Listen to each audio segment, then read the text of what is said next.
ಇದು ಸಾಮಾನ್ಯವಾದಂಥ ಸಭೆ ಅಲ್ಲ ಇದು ಪರಿಷತ್ ಮಂಡಳಿ. ಪರಿಷತ್ತಿನಂಥ ಅನೇಕ ಗಣ್ಯ ವ್ಯಕ್ತಿಗಳು ಇಲ್ಲಿ ಇವತ್ತು ಸೇರಿದ್ದಾರೆ.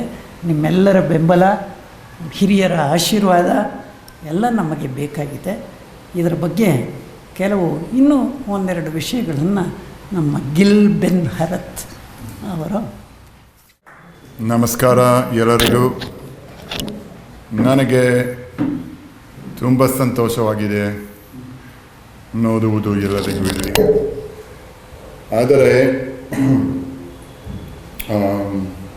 ಇಂಗ್ಲೀಷ್ನಲ್ಲಿ ಮಾತಾಡಿ ಈಗಲೇ, ಯಾಕೆಂದರೆ I want to be clear. I'm going to say a few things that both my teachers here, H.V. Nagaraja Rao and R.V. Sundaram, have touched upon, but I want to give my own perspective. 18 years ago, in 2005, like Vidwan had said, we met in Jerusalem at a seminar by David Schulman and many others. And it was a Sanskrit seminar.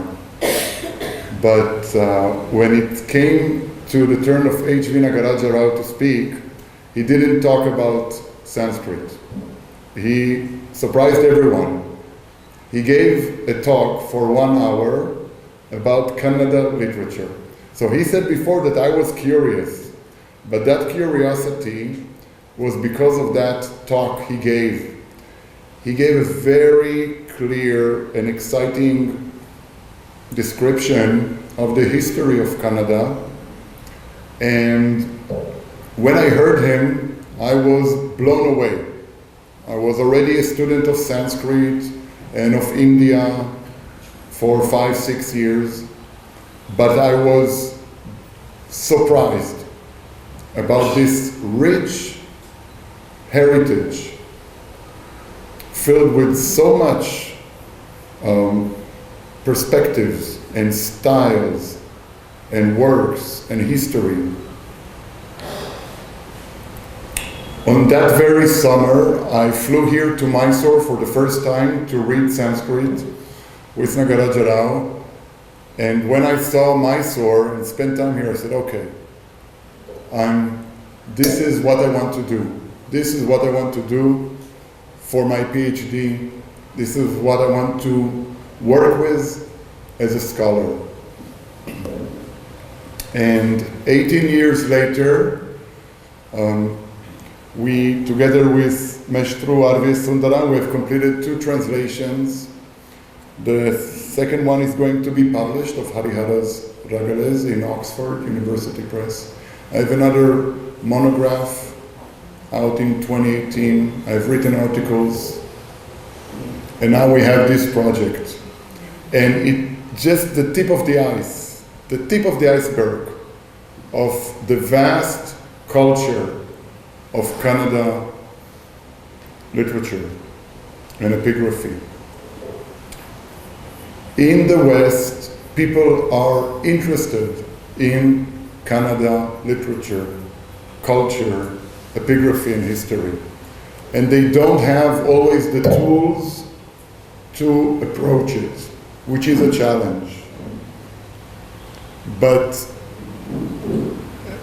as both of them said before, Kannada culture is rich and diverse in terms of its religious traditions, societies, the dramatic historical events, the architecture.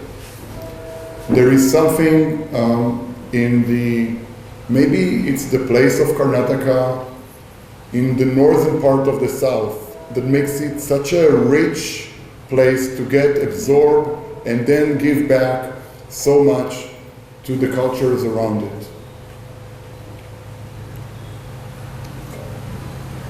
The last point I want to make, and Sundaram sir spoke about the existing centers and the scholarship, the wonderful scholarship of Kannada that there is here in Mysore and in Bangalore and in Dharwad and in Hampi and in so many other places.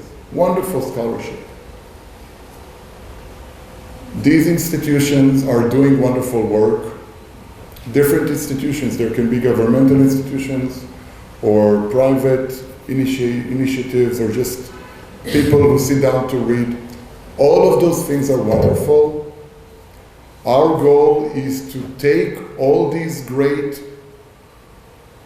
bodies of knowledge and connect them and make them work with the purpose of reaching readers and students and researchers. So that is what we have in our mind, what we can do to take all the wonderful existing knowledge that there is here and make it available and help people access.